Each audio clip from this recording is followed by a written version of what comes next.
This is Mr. Allen with the next section of Inside Out and Back Again. Today we will be reading from Pancake Face all the way through But Not Bad, which is the end of part 3. So from Pancake Face to But Not Bad. Pancake Face. Pam is dressed in a skirt to the floor, like the pioneers in our textbook. Stephen wears a beard, like President Lincoln. I didn't know today is pretend day. Pink Boy keeps asking, "What are you?" By the end of school, he has an answer. He yells it. She should be a pancake. She has a pancake face. Doesn't make sense until it does. I run, hearing laughter, loud, loud, loud, which still echoes when Mother comes home. I can't keep the day inside anymore. Mother asks, "What's a pancake?" Tears gush, because I can't make myself explain a pancake is very, very flat. October 31st, Halloween. Mother's response. Mother strokes my head. Chant, my child, breathe in peaceful mind, breathe out peaceful smile. She strokes my back. Chant, my daughter. Your whispers will bloom and shelter you from words you need not hear. Chant, Namo Didafat, Namo Kwandi Ambotat. She strokes my arm. I chant, wanting the gentle strokes to continue forever. I chant, wanting Mother's calmness to sink into me. Miss Washington's response. I'm quiet during my lesson with Miss Washington. For a long time I stare at the floral wallpaper and shelves full of books. Then I notice a framed photograph of a boy in uniform. I had not known her son Tom, or of his death as a 20-year-old soldier in the very place where I was born. I never thought the name of my country could sound so sad. I'm afraid to look at Miss Washington. You hate me? Child, child. She comes close and hugs me. Right then I tell her about the pancake. She hugs me tighter, then pulls out the book. A book of photographs. A dragon dance at Tet. Schoolgirls in white iodize. A temple built on a tree trunk. Tom had sent home these photographs of a hot, green country that he loved and hated just the same. I suck in breath. Photograph of a papaya tree swaying broad, fan-like leaves in the full sun, showing off a bundle of fat orange piglets. Excited, I yell, "Do! Do!" I'm stabbing at the image. Best food. Papaya? Your favorite food is papaya? By the time I teach her do, she teaches me do. We're laughing so hard we're hungry for pancakes. She tells me to take the book home. Cowboy's response. Before school, our cowboy shows up. Mrs. Washington told him about the pancake. He whispers to Mother and Brother Kwong. All will escort me to school with Mrs. Washington. I do not feel good. In the principal's office sit Pink Boy and his mother. It's very hot in here. Lots of strained voices holding in anger. Finally, all eyes are on Pink Boy, who wrestles out, "Sorry." I feel like throwing up. Mother rescues him. "We know you're from a proper family and did not realize the damage of your insult." While Brother Kwong translates, Pink Boy's eyes let me know that he hates me even more. Buddha, Buddha.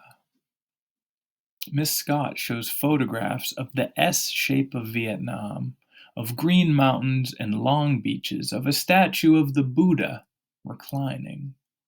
She asks me, "Would you like to say anything?" I know Buddha. I hear laughter and a murmur building. Buddha, Buddha. Miss Scott hushes them.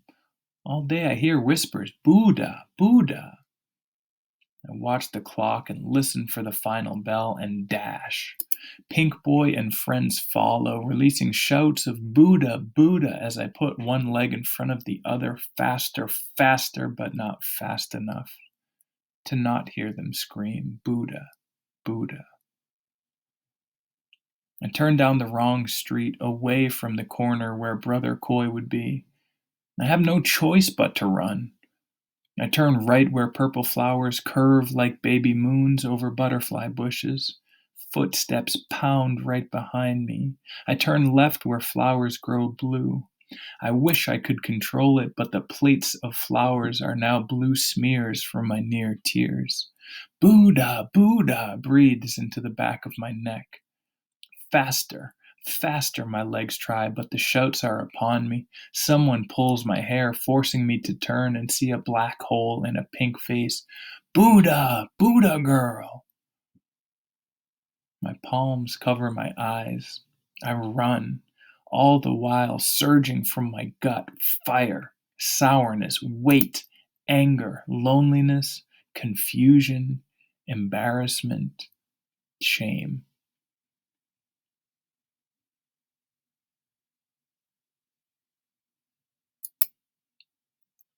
Hate it. I don't make it inside the house, but sit under the willow tree, dig a hole, and into it scream, scream, scream. I hate everyone! A lion's paw rips up my throat. Still I scream, I hate everyone! Hands grip my shoulders. Mrs. Washington is on her knees. Child, child, come with me. I hate everyone! She hoists me up by my armpits and drags me across the yard. You poor child. Tell me, tell me.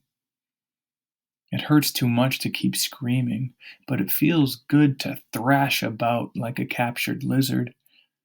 Inside the house, Mrs. Washington throws her body on mine. Hush, hush. She says it over and over like a chant. Slowly, slowly, the screams that never stopped inside my head cool to a real whisper. I hate everyone. Even your mama? She crosses her eyes, puckers her lips. I stop myself from laughing. She pats my hand. That one gesture dissolves the last of my hate spell.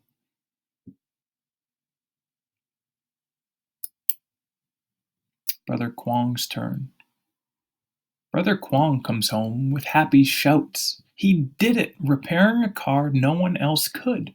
From now on, he's to work only on engines. My mother smiles so hard and cries. I pout. When is it going to be my turn? Confessions. It's time to tell Mother why misery keeps pouncing on me. I used to buy less pork so I could buy fried dough. I know. You do? What else? I used to like making the girl who shared my desk cry. She tilts her head. I know, Mother, I know, very bad. She nods. Now they make me cry. Will I be punished forever? Forever is quite long. There's more, I tell her. It's really bad. She lifts an eyebrow. At dawn on Tet, I tap my big toe to the tile floor first. She widens her eyes. I hate being told I can't do something because I'm a girl. She doesn't scold me, just nods. Did I ruin the luck of the whole family? Is that why we're here? My child, how you shoulder the world. I was superstitious, that's all. If anything, you gave us luck because we got out and we're here. Lucky to be here? Just wait. You'll see. I don't want to wait. It's awful now. Is it really so unbearable? Mother asked. They chase me. They yell Buddha, Buddha at me. They pull my arm hair. They call me Pancake Face. They clap at me in class. And you want me to wait? Can I hit them? Oh, my daughter. At times you have to fight, but preferably not with your fists. Now, Brother Kwong takes us to the grocery store. Mother buys everything to make egg rolls for a coming holiday when Americans eat a turkey the size of a baby. She has me ask the butcher, "Please grind our pork." I'm sure I said it right, but the butcher sharpens his face, slams down our meat, and motions us away. Mother wrinkles her brows, thinking, pausing, then rings the buzzer again. "Please," she says. It comes out, "Peas." The butcher turns away without a word. Mother presses the buzzer for a long time.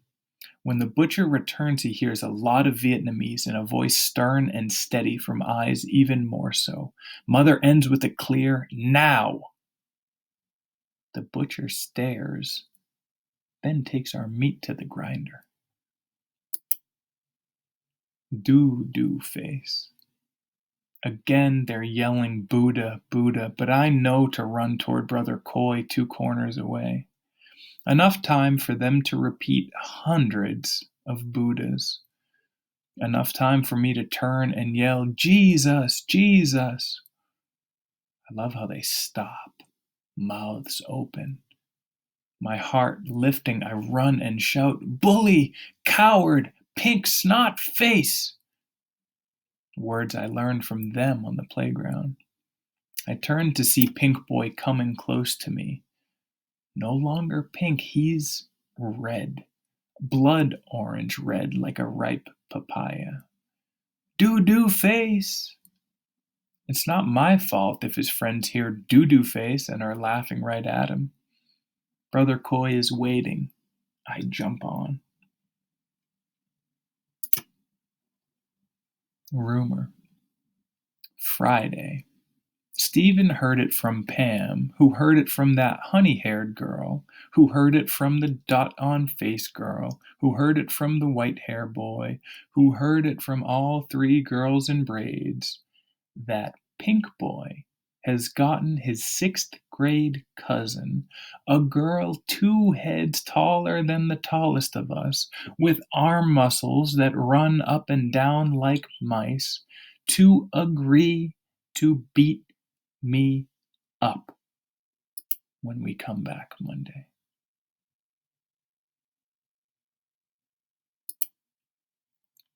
A plan. I don't have to tell Brother Coy, who heard in the halls of his school, that my face is to be flattened flatter tomorrow. You don't have a flat face, he says. Besides, I have a plan.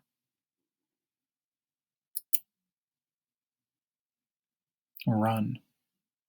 5 minutes till the last bell, I lean toward the door, legs bouncing, books left on the floor. Ring! I run, Pam and Stephen close behind. Outside, Pam and I exchange coats with hoods. Pam heads down my usual path, I zip to the left. Stephen stays to block the door. Running so fast I fly above the sidewalk. Alone. They must all be with Pam. I stop at the new corner where Brother Coy said to wait. Where is he? Footsteps explode from the street that smacks into mine. Pink Boy.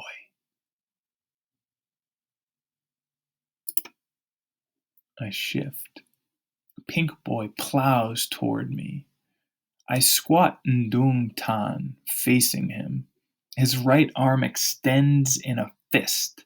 When he's close enough for me to see that white arm hair, I shift my upper body to the left, legs sturdy, eyes on the blur that flies past me. A thud. Pink Boy writhes on the pavement.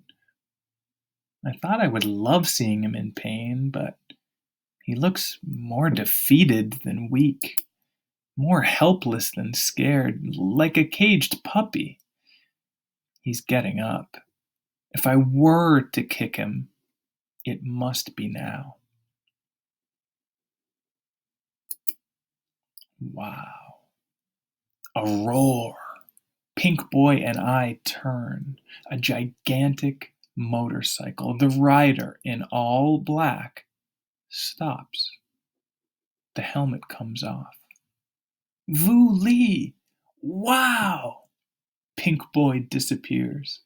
Brother Coy runs up, out of breath, pushing a bicycle with a flat. Vu Lee flicks his head. I climb on first, wrap my arms around a waist tight as rope. Brother Coy climbs on next, one hand holding the handlebar of his bike. We fly home. The Vu Lee effect. Vu Lee now picks me up after school. So someone is always saving lunch seats for me, Pam, and Stephen. Someone is always inviting us to a party. And someone is always hoping that Vu Lee will offer her a ride, as he did the huge cousin who not only smiles at us, but waves at us. Pink Boy avoids us, and we're glad.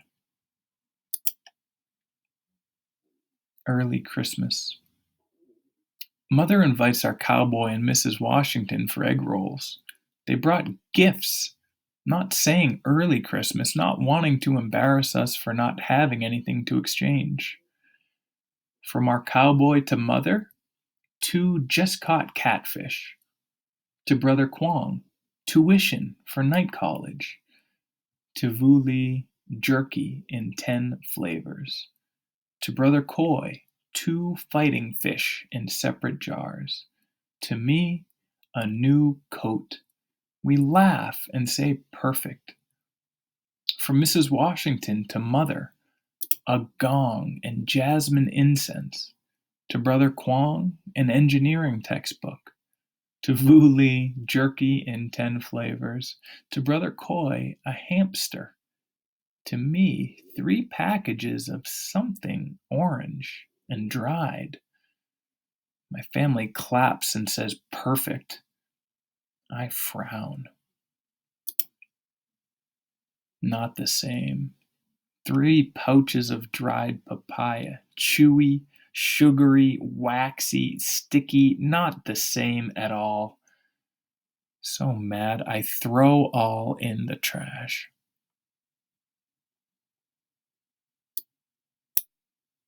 But not bad. Mother slaps my hand. Learn to compromise.